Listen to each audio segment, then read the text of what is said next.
लंका कांड की कथा।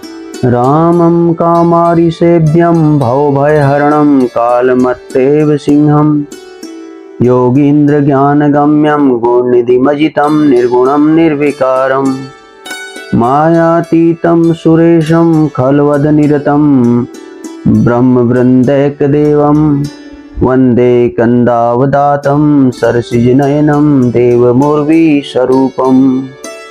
कामदेव के शत्रु शिवजी के सेव्य भव अर्थात जन्म और मृत्यु के भय को हरने वाले काल रूपी मतवाले हाथी के लिए सिंह के समान, योगियों के स्वामी योगीश्वर, ज्ञान के द्वारा जानने योग्य, गुणों की निधि, अजेय, निर्गुण, निर्विकार, माया से परे, देवताओं के स्वामी, दुष्टों के वध में तत्पर, ब्राह्मण वृंद के एकमात्र देवता अर्थात रक्षक, जल वाले मेघ के समान सुंदर श्याम कमल के से नेत्र वाले पृथ्वी पति राजा के रूप में परम देव श्री राम जी की मैं वंदना करता हूँ। संख्येन्द्वाभमतीव सुंदर तनुम शार्दूल चर्माम्रम काल व्याल कराल भूषण धर्मम गंगा शशांक प्रियम काशीशम कलिकल्म पौग समनम कल्याण कल्पद्रुमम नौमीड्यम गिरजापतिम गुणनिधिम कंदर्पहम शंकरम।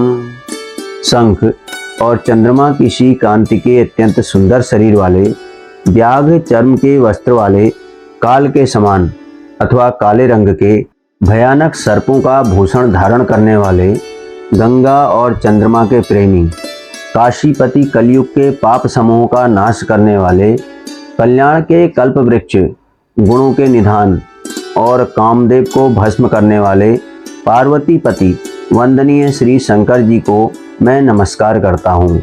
यो ददाति सत्ताम शंभु कैवल्यमपि दुर्लभम खलानाम दंडकृद्योऽसौ शंकर सम तनोतु मे। जो सत्पुरुषों को अत्यंत दुर्लभ कैवल्य मुक्ति तक दे डालते हैं और जो दुष्टों को दंड देने वाले हैं, वे कल्याणकारी श्री शंभु मेरे कल्याण का विस्तार करें। श्री राम कथा प्रेमी भक्तजनों, अब तक आपने सुनी सुंदर कांड की कथा, तो आइए अब बढ़ते हैं लंका कांड की ओर। आप सभी लोगों का निरंतर स्नेह हमें प्राप्त होते जा रहा है और आप लोगों के लिए अब हम प्रस्तुत कर रहे हैं लंका कांड की ये कथा। आप लोगों से निवेदन है कि इस कथा को अधिक से अधिक लोगों के बीच में प्रसारित करें, जिससे राम कथा की यह अमृत धारा निरंतर लोगों के बीच में बहती रहे। यदि आप हमारे चैनल पर नए हैं तो हमारे चैनल को सब्सक्राइब अवश्य करें और अपने मित्रों के बीच में और धर्म प्रेमी लोगों के बीच में इस कथा को अवश्य शेयर करें। तो आइए सुनते हैं, आरंभ करते हैं लंका कांड की कथा।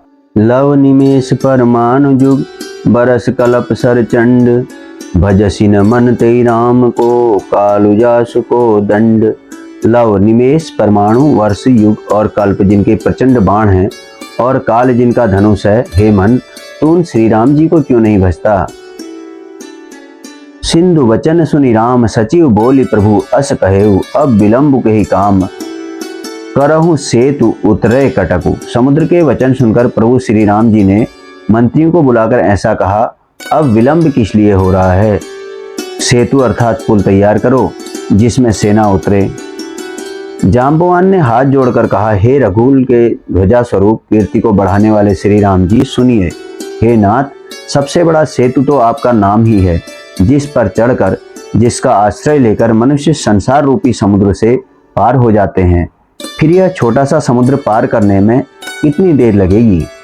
ऐसा सुनकर फिर पवन कुमार श्री हनुमान जी ने कहा, प्रभु का प्रताप बड़ा भारी बड़वानल है, इसने पहले ही समुद्र के जल को सोख लिया है। बड़वानल का अर्थ है समुद्र में लगने वाली आग। परंतु आपके शत्रुओं की स्त्रियों के आंसुओं की धारा से यह फिर भर गया और उसी से खारा भी हो गया। हनुमान जी की यह अत्युक्ति अर्थात अलंकार पूर्ण युक्ति सुनकर वानर श्री रघुनाथ जी की ओर देखकर हर्षित हो गए। जाम्बवान ने नल नील दोनों भाइयों को बुलाकर उन्हें सारी कथा कह सुनाई और कहा, मन में श्री राम जी के प्रताप को स्मरण करके सेतु तैयार करो। राम प्रताप से कुछ भी परिश्रम नहीं होगा। फिर वानरों के समूह को बुला लिया और कहा, आप सब लोग मेरी कुछ विनती सुनिए। अपने हृदय में श्री राम जी के चरण कमलों को धारण कर लीजिए और सब भालू और वानर एक साथ खेल कीजिए। विकट वानरों के समूह दौड़ जाइए और वृक्षों तथा पर्वतों के समूह को उखाड़ लाइए। यह सुनकर वानर और भालू हुंकार करके और श्री रघुनाथ जी के प्रताप समूह की जय पुकारते हुए चले। बहुत ऊंचे ऊंचे पर्वतों और वृक्षों को खेल की तरह उखाड़ लेते हैं और ला लाकर नलनील को दे देते हैं। वे अच्छी तरह गढ़कर उनसे सेतु बनाते हैं। वानर बड़े बड़े पहाड़ लाकर देते हैं और नलनील उन्हें गेंद की तरह ले लेते हैं। सेतु की अत्यंत सुंदर रचना देखकर कृपा सिंधु श्री राम जी हंसकर वचन बोले। वह कहने लगे, यह भूमि परम रमणीय और उत्तम है, इसकी असीम महिमा वर्णन नहीं की जा सकती। मैं यहाँ शिव जी की स्थापना करूँगा। मेरे हृदय में यह महान संकल्प है। श्री राम जी के वचन सुनकर वानरराज सुग्रीव ने बहुत से दूत भेजे जो सब श्रेष्ठ मुनियों को बुलाकर ले आए। शिवलिंग की स्थापना करके विधि पूर्वक उनका पूजन किया। फिर भगवान बोले, शिव जी के समान मुझको कोई दूसरा प्रिय नहीं है। जो शिव से द्रोह रखता है और मेरा भक्त कहलाता है, वह मनुष्य स्वप्न में भी मुझे नहीं पाता। शंकर जी से विमुख होकर या अर्थात शंकर जी का विरोध करके जो मेरी भक्ति चाहता है, वह नरकगामी मूर्ख और अल्प बुद्धि है। शंकर प्रिय मम द्रोही, शिव द्रोही मम दास। ते नर करही कलप भरी, घोर नरक महुबास। जिनको शंकर जी प्रिय हैं, परंतु जो मेरे द्रोही हैं एवं जो शिव जी के द्रोही हैं और मेरे दास हैं, वे मनुष्य कल्प भर घोर नरक में निवास करते हैं।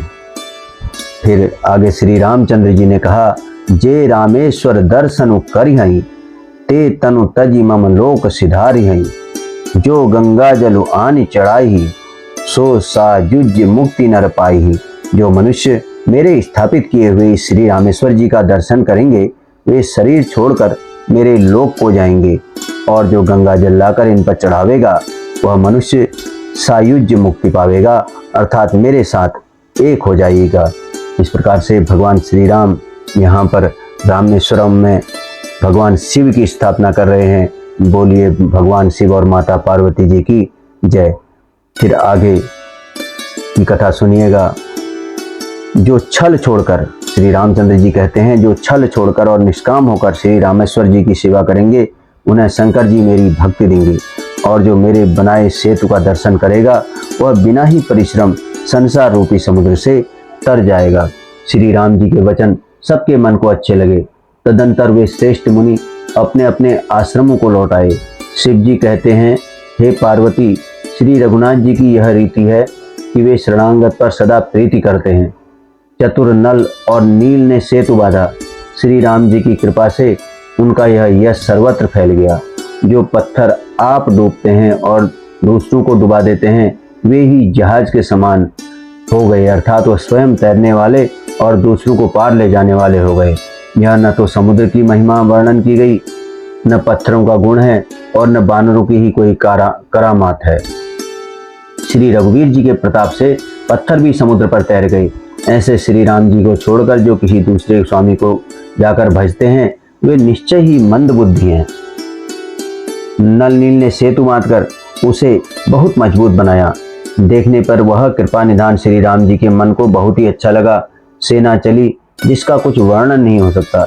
योद्धा वानरों के समुदाय गरज रहे हैं। कृपालु श्री रघुनाथ जी सेतु बंधु के तट पर चढ़कर समुद्र का विस्तार देखने लगे। करुणाकंद प्रभु के दर्शन के लिए सब जलचरों के समूह प्रकट हो गए। बहुत तरह के मगर, नाक अर्थात घड़ियाल और सर्प थे, जिनके 100-100 योजन के बहुत बड़े विशाल शरीर थे। कुछ ऐसे भी जंतु थे जो उनको भी खा जाएं। किसी किसी के डर से तो वे भी डर रहे थे। वे सब प्रभु के दर्शन कर रहे हैं, हटाने से भी नहीं हटते। सबके मन हर्षित हैं, सब सुखी हो गए। उनकी आड़ के कारण जल नहीं दिखाई पड़ता। वे सब भगवान का रूप देखकर मग्न हो गए। यानी कि यहाँ पर हम देख रहे हैं कि समुद्र में जितने भी जलचर जीव जंतु थे, सब प्रभु राम के दर्शन कर रहे हैं। ये मर्यादा पुरुषोत्तम भगवान श्री रामचंद्र जी की जय। बोलिए भगवान शंकर की जय। चला कटक प्रभु आयसु पाई, को कही सक कपि दल विपुलाई। प्रभु श्री रामचंद्र जी की आज्ञा पाकर सेना चली।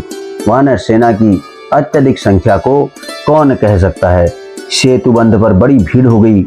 इससे कुछ वानर आकाश मार्ग से उड़ने लगे और दूसरे जलचर जीवों पर चढ़ चढ़ कर पार जा रहे हैं। कृपालु रघुनाथ जी दोनों भाई ऐसा कौतुक देखकर हंसते हुए चले। श्री रघुवीर सेना सहित समुद्र के पार हो गए। वानरों और उनके सेनापतियों की भीड़ कहीं नहीं जा सकती। प्रभु ने समुद्र के पार डेरा डाला और सब वानरों को आज्ञा दी कि तुम जाकर सुंदर फल फूल खाओ। यह सुनते ही रीछ वानर जहां तहां दौड़ पड़े। श्री राम जी की सेवा के लिए सब वृक्ष ऋतु कुऋतु समय की गति को छोड़कर फल उठे। वानर भालू मीठे मीठे फल खा रहे हैं, वृक्षों को हिला रहे हैं और पर्वतों के शिखरों को लंका की ओर फेंक रहे हैं। घूमते घूमते जहाँ कहीं किसी राक्षस को पा जाते हैं तो सब उसे घेरकर खूब नाच नचाते हैं और दांतों से उसके नाक कान काट कर प्रभु का सुयस कहकर तब उसे जाने देते हैं। जिन राक्षसों के नाक और कान काट डाले गए उन्होंने रावण से सब समाचार कहा। समुद्र का बांधा जाना कानों से सुनते ही रावण घबरा कर 10 मुखों से बोल उठा। बांध्यो बन निधि नीर निधि जलधि सिंधु बारीश सत्य तोय निधि कंपति उदधि पयोधि नदीश। वन निधि नीर निधि जलधि सिंधु वारीश तोय निधि कंपति उदधि पयोधि नदीश को क्या सचमुच ही बांध लिया। फिर अपनी व्याकुलता को समझकर ऊपर से दिखावे के लिए हंसता हुआ भय को भुलाकर रावण महल को गया। जब मंदोदरी ने सुना कि प्रभु श्री राम जी आ गए हैं और उन्होंने खेल में ही समुद्र को बधवा लिया है, तब वह हाथ जोड़कर और अपने पति के हाथ पकड़कर पति को अपने महल में लाकर परम मनोहर वाणी बोली। चरणों में सिर नवाकर उसने अपना आंचल पसारा और कहा, हे प्रियतम, क्रोध त्याग कर मेरा वचन सुनिए। हे नाथ, बैर उसी के साथ करना चाहिए जिससे बुद्धि और बल के द्वारा जीत सके। आप में और श्री रघुनाथ जी में निश्चय ही कैसा अंतर है, जैसा जुगनू और सूर्य में, जिन्होंने अत्यंत बलवान मधु और कैटब मारे हैं और महान सूरवीर दिति के पुत्रों हिरण्याक्ष और हिरण्यकशिपु का संहार किया है, जिन्होंने वामन रूप से बलि को बांधा और सहस्त्रबाहु को मारा, वही पृथ्वी का भार हरने के लिए आज अवतीर्ण हुए हैं। हे नाथ, उनका विरोध न कीजिए जिनके हाथ में काल कर्म और जीव सभी हैं। फिर मंदोदरी ने कहा, आप श्री राम जी के चरण कमलों में सिर नवाकर उनकी शरण में जाकर उनको जानकी जी को सौंप दीजिए और आप पुत्र को राज्य देकर वन में जाकर श्री रघुनाथ जी का भजन कीजिए। हे नाथ, श्री रघुनाथ जी तो दीनों पर दया करने वाले हैं। शरण जाने पर तो बाघ भी नहीं खाता। आपको जो कुछ करना चाहिए था वह सब आप कर चुके। आपने देवता, राक्षस तथा चर अचर सभी को जीत लिया है। हे दशमुख, संत जन ऐसी नीति कहते हैं कि चौथेपन अर्थात बुढ़ापे में राजा को वन में चला जाना चाहिए। हे स्वामी, वहां मन में आप उनका भजन कीजिए जो सृष्टि के रचने वाले, पालने वाले और संहार करने वाले हैं। हे नाथ, आप विषयों की सारी ममता छोड़कर उन्हीं शरणागत पर प्रेम करने वाले भगवान का भजन कीजिए, जिनके लिए श्रेष्ठ मुनि साधन करते हैं और राजा राज्य छोड़कर बैरागी हो जाते हैं।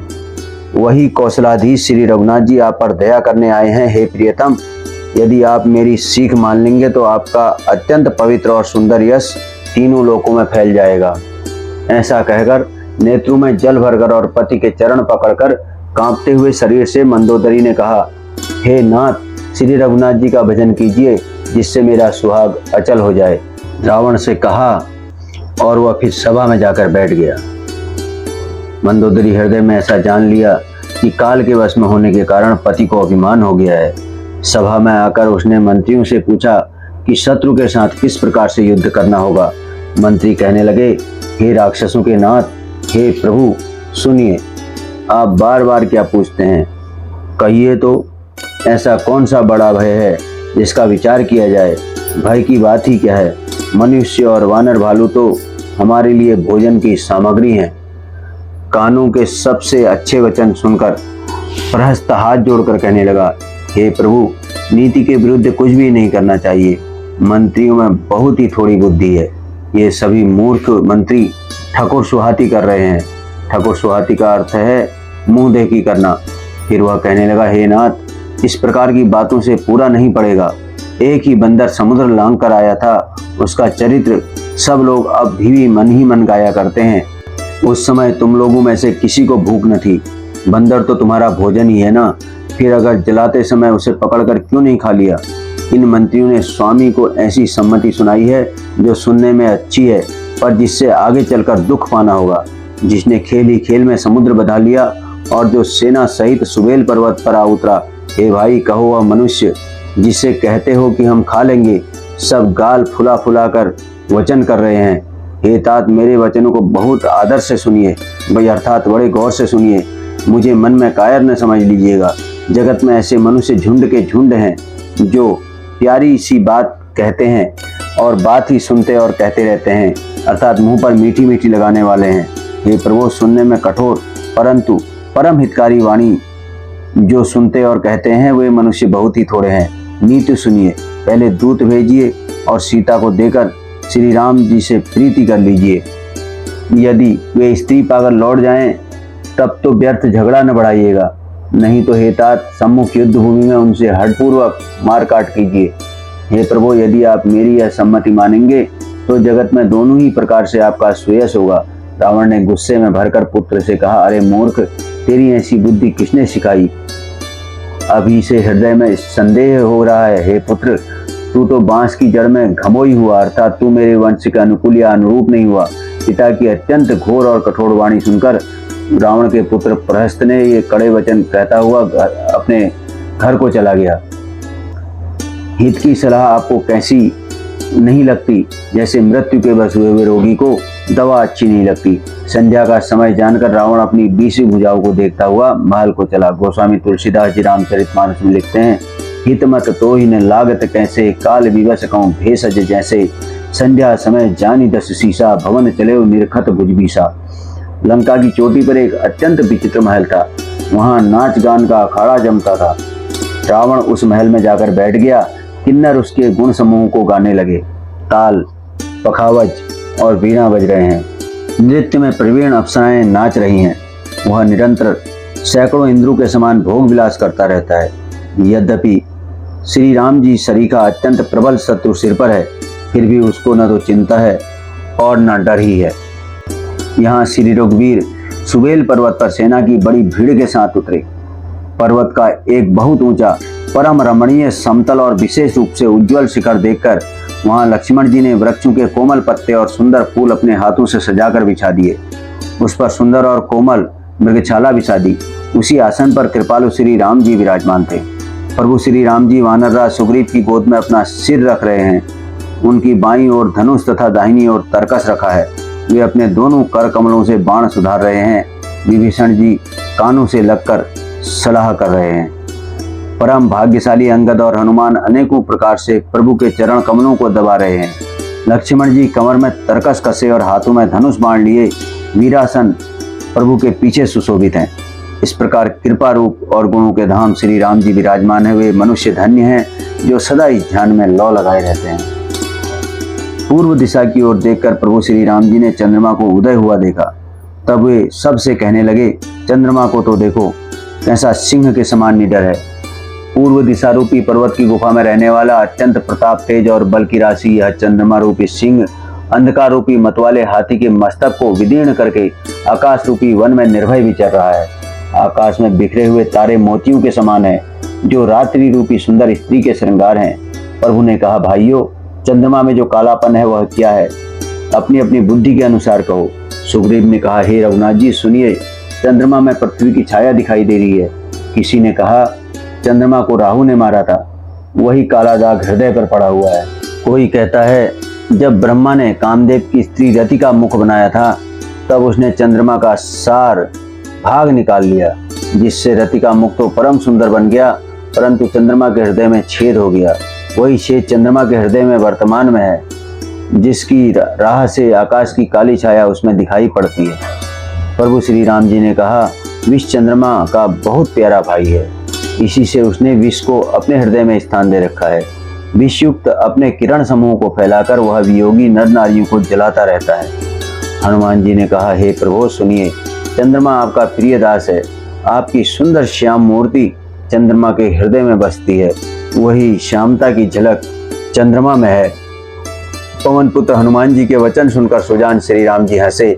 फिर दक्षिण की ओर देखकर कृपा निधान प्रभु बोले, हे विभीषण, दक्षिण दिशा की ओर देखो, बादल कैसा घुमड़ रहा है और बिजली चमक रही है। भयानक मीठे मीठे स्वर से बादल गरज रहे हैं, कहीं कठोर ओलों की वर्षा न हो। विभीषण बोले, हे कृपालु, सुनिए, यह न तो बिजली है न बादलों की घटा। लंका की चोटी पर एक महल है, 10 ग्रीव रावण वहाँ अखाड़ा देख रहा है, अर्थात नाचगान देख रहा है। रावण ने सिर पर मेघ डंबर अर्थात बादलों के डंबर जैसा विशाल और काला छत्र धारण कर रखा है। वही मानो बादलों की अत्यंत काली घटा है। मंदोदरी के कानों में जो कर्णपुर हिल रहे हैं, हे प्रभु, वही मानो बिजली की चमक है। हे देवताओं के सम्राट, सुनिए, अनुपम ताल और मृदंग बज रहे हैं, वही मधुर गर्जन ध्वनि है। रावण का अभिमान समझकर प्रभु मुस्कुराए। उन्होंने धनुष चढ़ाकर अपना बाण संधान किया और एक ही बाण से रावण के छत्र मुकुट और मंदोदरी के कर्णफूल काट गिराए। सबके देखते ही देखते वे जमीन पर आ पड़े, पर इसका भेद किसी ने नहीं जाना। ऐसा चमत्कार करके श्री राम जी का बाण वापस फिर तरकस में जा घुसा। यह महान रसभंग अर्थात रंग में भंग देखकर रावण की सारी सभा भयभीत हो गई। न भूकंप हुआ, न बहुत जोर की आंधी चली, न कोई अस्त्र शस्त्र ही नेत्रों में देखे। फिर ये छत्र मुकुट और कर्णफूल कैसे कटकर गिर पड़े। सभी अपने अपने हृदय में सोच रहे हैं कि यह बड़ा भयंकर अपशकुन हुआ है। सभा को भयभीत देखकर रावण ने हंसकर युक्ति रचकर ये वचन कहे, सिरों का गिरना भी जिसके लिए निरंतर शुभ होता है, उसके लिए मुकुट का गिरना अपशकुन कैसा। अपने अपने घर जाकर सोए रहो, डरने की कोई बात नहीं। तब सब लोग सिर नवाकर घर गए। जब से कर्णफूल पृथ्वी पर गिरा, तब से मंदोदरी हृदय में सोच करने लगी। नेत्रों में जल भरकर दोनों हाथ जोड़कर रावण से कहने लगी, हे प्राणनाथ, मेरी विनती सुनिए। हे प्रियतम, श्री राम से विरोध छोड़ दीजिए। उन्हें मनुष्य जानकर मन में हट न पकड़े रहिए। मेरे इन वचनों पर विश्वास कीजिए कि वे रघुकुल के शिरोमणि श्री रामचंद्र जी विश्व रूप हैं। यह सारा विश्व उन्हीं का रूप है। वेद जिनके अंग अंग में लोकों की कल्पना करते हैं, पाताल चरण है, ब्रह्मलोक सिर है और बीच के सब अंग लोकों का विश्राम जिसके अन्य भिन्न भिन्न अंगों पर हैं। भयंकर काल जिनका भ्रुकुटी संचालन अर्थात भावों का चलना है। सूर्य नेत्र हैं, बादलों का समूह जिनके बाल हैं। अश्विनी कुमार जिनकी नासिका है। रात और दिन जिनके अपार निमेष अर्थात पलक मारना और खोलना है, अर्थात उनके पलक मारने और खोलने से रात और दिन होते हैं। 10 दिशाएं जिनके कान हैं, वेद ऐसा कहते हैं। वायु श्वास है और वेद जिनकी अपनी वाणी है। लोभ जिनका होठ है, अधर है और यमराज भयानक दांत हैं। माया हंसी है, दिक्पाल भुजाएं हैं, अग्नि मुख है, वरुण जीव है। उत्पत्ति पालन और प्रलय जिनकी चेष्टा है। 18 प्रकार की असंख्य वनस्पतियां जिनकी रोमावली हैं। पर्वत अस्थियां हैं, नदियां नसों का जाल है, समुद्र पेट है और नरक जिनके नीचे की इंद्रियां हैं। इस प्रकार प्रभु विस्मय हैं, अधिक कल्पना क्या की जाए। शिव जिनका अहंकार है, ब्रह्मा बुद्धि है, चंद्रमा मन है और महान विष्णु ही चित्त हैं। उन्हीं चराचर स्वरूप भगवान श्री राम जी ने मनुष्य रूप में निवास किया है। हे प्राणपति, सुनिए, ऐसा विचार कर प्रभु से बैर छोड़कर श्री रघुवीर के चरणों में प्रेम कीजिए, जिससे मेरा सुहाग न जाए। इस प्रकार से मंदोदरी ने रावण को समझाया। पत्नी के वचन कानों में सुनकर रावण खूब हंसा और बोला, अहो, मोह की महिमा बड़ी बलवान है। स्त्री का स्वभाव सब सत्य ही कहते हैं कि उसके हृदय में 8 अवगुण सदा रहते हैं। साहस, झूठ, चंचलता, माया, भय, अविवेक, अपवित्रता और निर्दयता। तूने शत्रु का समग्र रूप गाया और मुझे उसका बड़ा भारी भय सुनाया है। हे प्रिय, वह सब स्वभाव से ही मेरे वश में है। तेरी कृपा से मुझे यह अब समझ पड़ा। हे प्रिय, तेरी चतुराई में जान गया। तू इस प्रकार मेरी प्रभुता का बखान कर रही है। हे मृगनयनी, तेरी बातें बड़ी गूढ़ और रहस्य भरी हैं, समझने पर सुख देने वाली और सुनने से भय छुड़ाने वाली हैं। मंदोदरी के मन में ऐसा निश्चय कर लिया कि पति को कालवश मति भ्रम हो गया है। इस प्रकार बहुत से विनोद करते हुए रावण को सवेरा हो गया। तब स्वभाव से ही निडर और घमंड में अंधा लंकापति सभा में गया। यद्यपि बादल अमृत सा जल बरसाते हैं, तो भी वेद फूलता फलता नहीं है। इसी प्रकार चाहे ब्रह्मा के समान भी ज्ञानी गुरु मिले, तो भी मूर्ख के हृदय में ज्ञान नहीं होता। गोस्वामी तुलसीदास जी लिखते हैं, फूलई फरई न बेत यद्यपि सुधा बरसहि जलद, मुरुक हृदय न चेत, जो गुरु मिलहि बिरंचि सम। यहाँ प्रातःकाल श्री रघुनाथ जी जागे और उन्होंने सब मंत्रियों को बुलाकर सलाह पूछी कि शीघ्र बताइए अब क्या उपाय करना चाहिए। जाम्बवान ने श्री राम जी के चरणों में सिर नवाकर कहा, हे सर्वज्ञ अर्थात सब कुछ जानने वाले, हे सबके हृदय में बसने वाले अंतर्यामी, हे बुद्धि बल तेज और धर्म की गुणों की राशि, सुनिए मैं अपनी बुद्धि के अनुसार सलाह देता हूँ कि बाली कुमार अंगद को दूत बनाकर लंका भेजा जाए। यह अच्छी सलाह सबके मन में जज गई। कृपा के निधान श्री राम जी ने अंगद से कहा, हे बल और बुद्धि और गुणों के धाम बाली पुत्र, हे तात तुम मेरे काम के लिए लंका जाओ। तुमको बहुत समझाकर क्या कहूँ, मैं जानता हूँ तुम परम चतुर हो। शत्रु से वही बातचीत करना जिससे हमारा काम हो और उसका कल्याण हो। प्रभु की आज्ञा सिर चढ़ाकर और उसके चरणों की वंदना करके अंगद जी उठे और बोले, हे भगवान श्री राम जी, आप जिस पर कृपा करें वही गुणों का समुद्र हो जाता है। स्वामी के सब कार्य अपने आप सिद्ध हैं। यह तो प्रभु ने मुझे आदर दिया है जो मुझे अपने कार्य पर भेजा है। ऐसा विचार कर युवराज अंगद का हृदय हर्षित और शरीर पुलकित हो गया। चरणों की वंदना करके और भगवान की प्रभुता हृदय में धरकर अंगद सबको सिर नवा कर चले। प्रभु के प्रताप को हृदय में धारण किए हुए रणबांकुरे वीर बाली पुत्र स्वाभाविक ही निर्भय हैं। राम कथा प्रेमी भक्तजनों, यहाँ तक की कथा आपने सुनी। आगे की कथा आपको फिर नए अध्याय में सुनाएंगे। तब तक के लिए हमारे साथ बने रहें और हमारे चैनल को लोगों के बीच में शेयर करें, अधिक से अधिक इसको फैलाएं ताकि राम कथा की यह अमृत धारा निरंतर अविराम बहती रहे। और यदि आप हमारे चैनल पर नए आए हैं तो हमारे चैनल को सब्सक्राइब अवश्य करें ताकि इस प्रकार की कथाएं, श्री राम की कथा और अन्य धार्मिक कथाएं आप तक निरंतर पहुंचते रहें। जय श्री सीताराम।